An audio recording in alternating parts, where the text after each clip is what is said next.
In Acts chapter 4, can I borrow your glasses? Does anybody have like a magnifying glass? I'm good. I just wanted to get the words of the scripture right because they're written better than I was going to paraphrase them, and I tried to memorize and I got nervous. But in Acts chapter 4, after the lame man is healed in the temple, the apostles involved with the miracle are arrested. And they are told they are not allowed to speak the name of Jesus anymore. And Peter says back to that, and I quote, whether it is right in the sight of God, you judge. I just love the words. If I could say that better, I would. But of all the translations, I went through all of them, and I said, I just love how this sounds. It's in New King James. Whether it is right in the sight of God, you judge. For we cannot but speak the things which we have heard and seen. So I read it, and I read it wrong. I'm going to have a do-over. At least I admitted it. Do-over. Do-over. Whether it is right in the sight of God, you judge. For we cannot but speak the things which we have seen and heard. I said heard and seen. No one would have known, but I went to so much trouble writing on this small piece of paper, I should get it right once. Whether it is right in the sight of God, you judge. Ooh, I just love that. So I'm at the workplace, I'm at the office, and I keep talking about Jesus, and I get pulled in by the manager who says, we don't want you to do that. Well, whether it is right in the sight of God, you judge. That I do what he tells me to do, or I do what you tell me to do. You judge. You tell me which is best here. And what usually happens then? You're toast. You're toast. Our forefathers, when in this situation, said, whether it is right in the sight of God, you judge, but we cannot help but speak of the things we have seen and heard. End of discussion. I meant to ask someone who's here tonight permission to use this as my example for the evening. So what I'm going to do is, if you don't want me to use this as an example, tell me now. Okay, that's okay to use. Okay, thank you. You knew it was you, right? He's like, wait a minute. I thought it was him. Well, the other day, a friend of mine and I were talking. And I started talking about how in the past, when I had church in my home, it was every night of the week. And how we're at 2 nights a week currently in the kitchen, and how I'd love to see it go every night of the week. And he's asked me a question about that. And I don't think it was rude in any way, and I don't think it was unreligious in any way, what he said. But he did say the words, and I love the words so much that it was like this. If they were in the Bible, I would have written them down and said what he said. He said the words, he goes, what kind of person wants to go to church every night of the week? And that's what he said. And it was very funny because he knew the answer I would give to that. He knew the answer. So it's no reflection. I don't want to say it was a devil's advocate question. It was almost a joke because we already knew what the answer to the question was. Well, someone who really has nothing else to do is the kind of person that would go to church every night, or someone who would rather be at church every night than have something else to do. But it was so funny because I'm teaching out of the book of Acts, and each of us have to decide if their experience was just theirs or if it was supposed to be a template for all future church experience. Because they were getting together every day. They were getting together every day and praying and going out and sharing the Lord. That's what they did with their lives from the minute they were saved from that point on. And at some point that all stopped. But here they're getting in trouble for it. And they say, well, whether it's right Okay, I want to make sure I say it right. Whether it's right in the sight of God, you judge, for we can't help but speak of the things we have seen and heard. I just love this. I just love the way he just lays it right out and says, that's just how it's going to be. You know? Go ahead, arrest us, throw us in prison, forbid us to say the name of Jesus, but I'm telling you, the second I get out of here, I'm going to do it again. I love telling this story. This is a story I've told before, and I just love telling this story. I worked for hospice, and they didn't want me to be the chaplain at this hospice, but they did not have anybody that was willing to do it. But they didn't want me because I was like this hardcore Christian guy. And the last thing they wanted was a hardcore Christian guy to get around dying people and try to beat them into the kingdom. So in my job interview, they said, we like you and we're considering hiring you, but there's something we need you to commit to. I said, what's that? And they said, we don't want you to ever say the J word. And I went, oh, the J word? I said, wow, okay. Can you promise us you'll never say the J word? I said, so I'm never allowed to say the J word. And they said, yes. And I go, okay, I promise I will never say the J word. Wait a minute, you're a minister, a Christian minister, and you are looking us in the eye, and you are willing to say that you will not say the J word. I said, absolutely. And they go, will you swear to it? I go, oh, I swear. I swear I will never say the J word. I will never say the J word. So even if a person's laying there dying and they're seconds away from death, you won't do that? I go, I promise. It won't come out of my mouth. They go, do you swear to God? And I go, oh, I swear to God. I totally swear to God. I will not use the J word. Now, there are two things that are happening here. One, I am lying. Anyone who knows me knows I won't swear to God. If you say to me, you swear to God, my word has to be good enough. My word has to be good enough. The Bible says don't swear and to anything on heaven or earth. Okay? So my word's got to be good enough. Well, first of all, I'm lying. I'm looking at people who are so stupid that they actually believe what I'm saying. That I'm actually going to be alone with dying people, seconds away from their eternal reward, and I'm going to keep my mouth shut. So I never brought up Jabba the Hutt. Or Jaguars. Or Jaundice, or June bugs. Or the planet Jupiter. Or Jif peanut butter. There are a lot of J words I never use. But if you think I passed up an opportunity to grab someone who's on their last breath and avoided saying things, you stupid idiot, accept Christ now. If you think I passed up those golden opportunities, you're nuts. And for the record, we later discussed this matter because I was called in because I was so aggressive. And I said, well, if you're stupid enough to think that I was telling the truth, then you're stupid enough to believe that I'm sorry and I won't do it again. Have a great day. And walked out. Now I'm telling you, that was one of the most exciting and rewarding jobs. It wasn't a job. It was a job because I got a check. It was an amazing experience. It was an amazing ministry experience. And I loved every second of it. But I only had one plan in mind. My plan was to lead as many people to Christ as possible. What was so interesting is I led families to Christ much more than I led individuals to Christ because, well, the individuals are pretty far gone. But the families are right there staring into the abyss.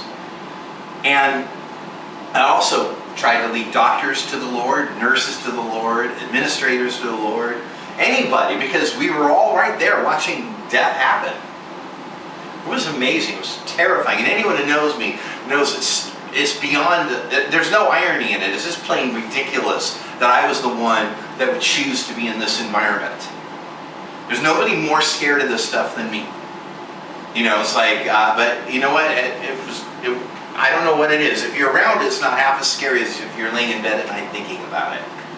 But the one thing was I could not help but speak of the things I had seen and heard. There's no way I could have kept my mouth shut. It's impossible. It was like tickling me, or telling me not to laugh, you know? I mean, it was so intense. The whole thing was so intense. And then when I had a hard time with it, I shamelessly went up to a Christian nurse and said, pray for me, and started crying. It was so intense. And, you know, and another nurse who didn't know the Lord, you know, I just given last rites. They made me go in and pretend to be Catholic. That was okay to do. We can't find a priest. Paisley, can you lie and say you're a priest? And I go, yeah, I lied and said I wasn't going to say the J word. I'll go be a priest, but I'm one funny looking priest. And he goes, okay, they won't know the difference. And I said, well, someone will know the difference. This is all going to come out, you know. And I went and I gave last rites to someone, and they were looking at me, begging me, you know, am I really forgiven? Am I really forgiven? Am I really forgiven? And I was like, gosh, I don't want to grow up to be that person. That's who I think I'm going to be. I'm going to be the one on my deathbed panicking. I mean, are you sure? Are you sure I didn't miss something here? Okay, read it to me again. Read it to me again, you know? And I walked away and I was a complete wreck, and there was a nurse there who wasn't a believer, and I turned to her and she looked at me and I go, hug? You know, she gave me a hug and I totally fell apart. And she said, this is weird, ministering to the minister. And I go, well, actually what's really weird is that God is using you, because there's no one else here to do this, because this would be my job. But who's going to take care of the minister? And she goes, did you just tell me God's using me? And she's a total atheist. And I go, yeah, isn't that crazy? If you Google it, you'll find out God also used a jackass. So don't feel too flattered. Jesus said that the rocks and stones would praise him if there wasn't anyone else to raise up praise. And she goes, I don't understand. Am I getting insulted or complimented? Is there a thank you in here? And I said, no, there's a Bible study in here. And she goes, but you just fell apart and you're not all that strong. And I said, oh, please.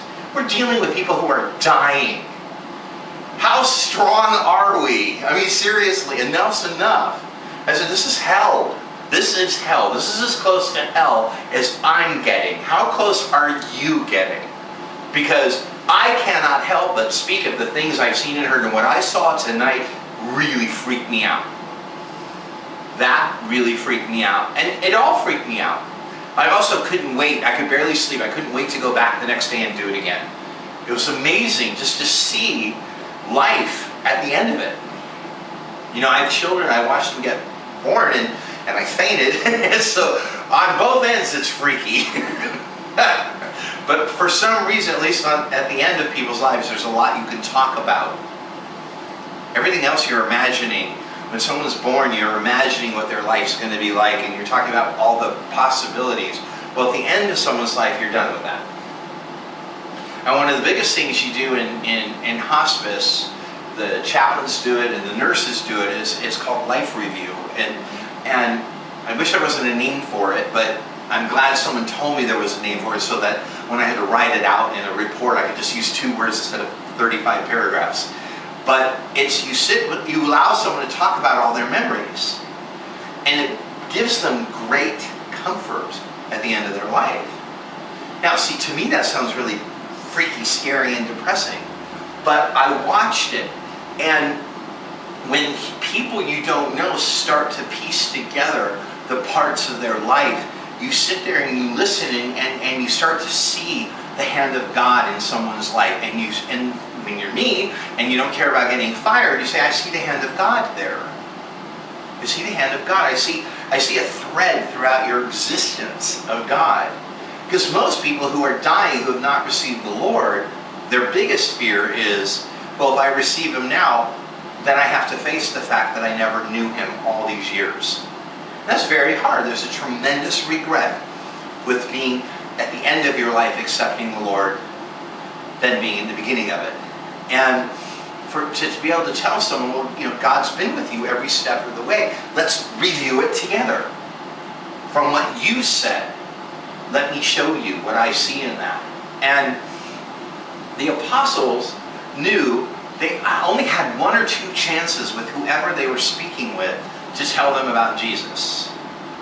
And they viewed the world like they were working for hospice and everyone was about to die. The difference was they were about to die. They had an urgency to their ministry, because they knew their time was short. Interesting. But it's the same ministry.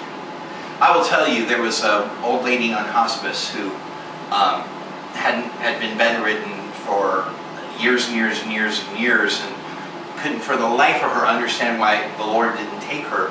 And she was a really strong Christian. And she was in an assisted living facility with her husband, and he died 2 years before I met her.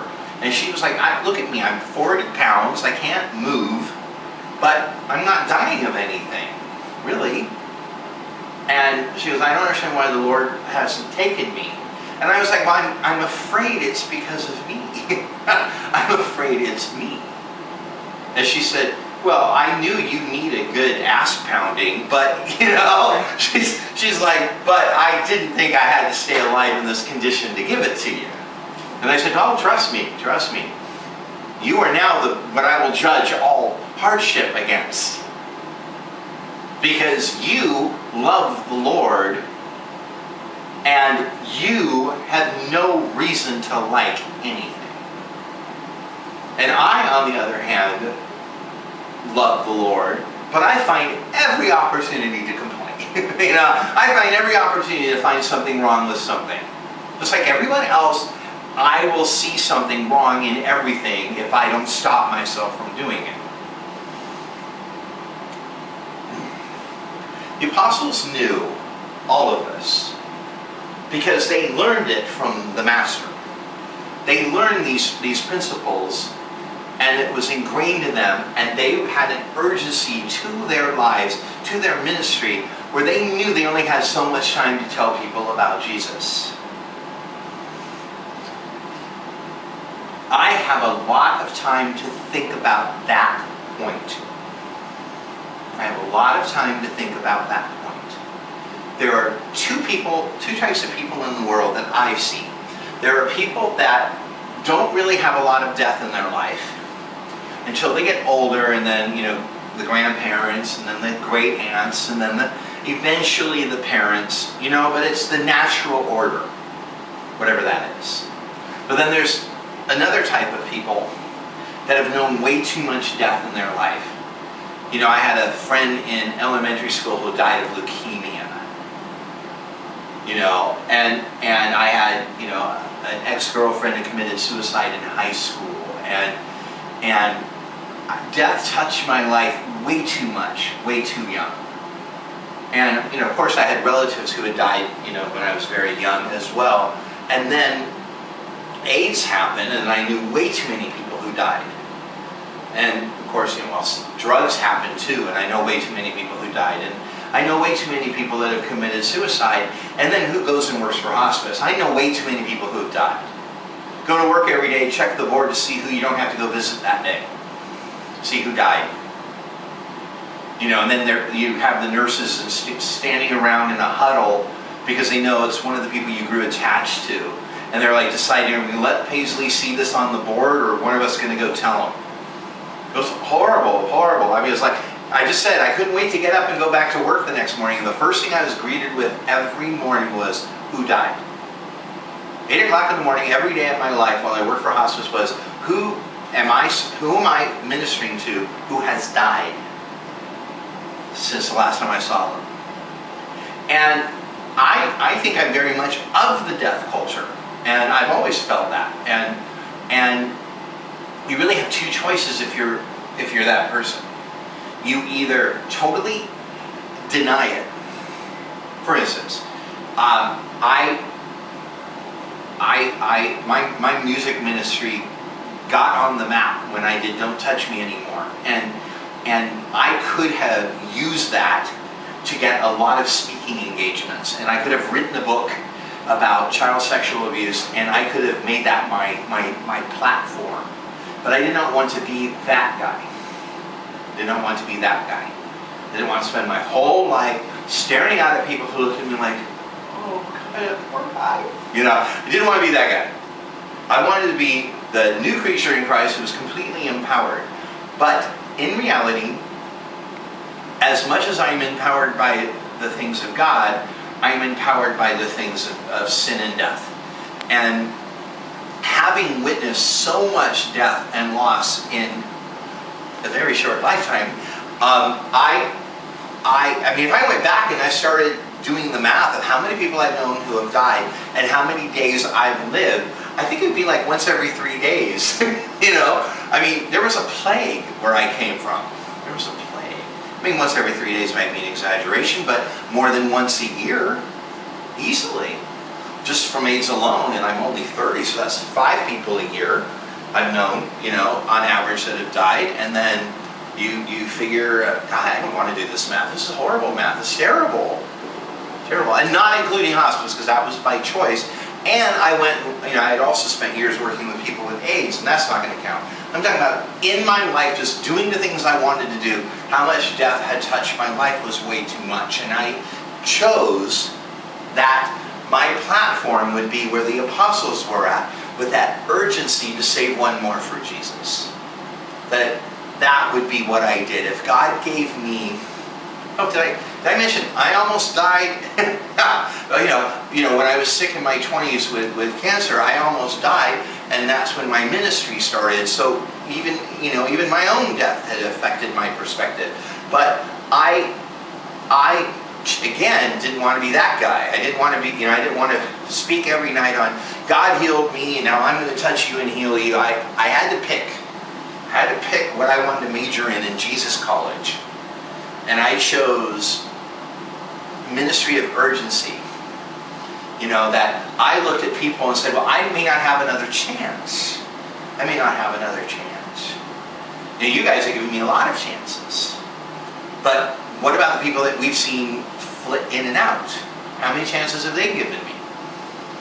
You know, how many people have we seen in the last decade of my life that I see one time and then I never see again, who won't ever talk to me again because I'm just, you know, so weird and hardcore, you know? And that was it. That was my only chance. And I know I've said before, I went long that night because I only had one chance.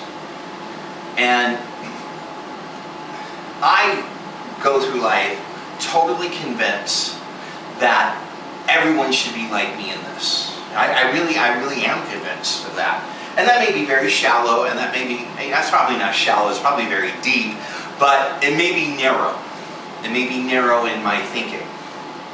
And the only thing I want to say is that I will own the fact that I may be projecting what I'm called to be on everybody else, and having unfair expectations on other Christians. I'll own that. If every other Christian I just got off that hook would just point to one example in the New Testament of someone who wasn't like this, who was right. That's the only thing I would say, is that there are no biblical examples of people who move slow. People who aren't intense, people who aren't aggressive. And I get we're all different personality types, and I'm not criticizing anybody here, because you people are the ones who are the kind of people that might go to church every night. So, you know, you guys are my friends. And the people watching this, there are people that go and watch my videos, other than the people in the room who do it, over and over and over again, and write me and say, I watched this again, I watched this, I watched this. You know, there's people who read every single one of my blogs. I think that's aggressive. I think that's aggressively pursuing the things of God. I don't think everyone should act like me. I think everyone should have their own version of acting like the apostles. And that is recognizing that we have to have a sales pitch. We have to have a plan. We have to have an understanding that we affect people's lives. And Ed pointed out after my sermon the other night that I failed to mention something that was very true. And that was, by our mere existence, we affect people. That is absolutely true. That is absolutely true. It's funny, because if I personalize that, I sound like such a butthead. If I say, I'm totally convinced that I don't have to sing and I don't have to preach. All I have to do is walk into the room and sit, and God moves. I'm totally convinced of that. I'm totally convinced of that.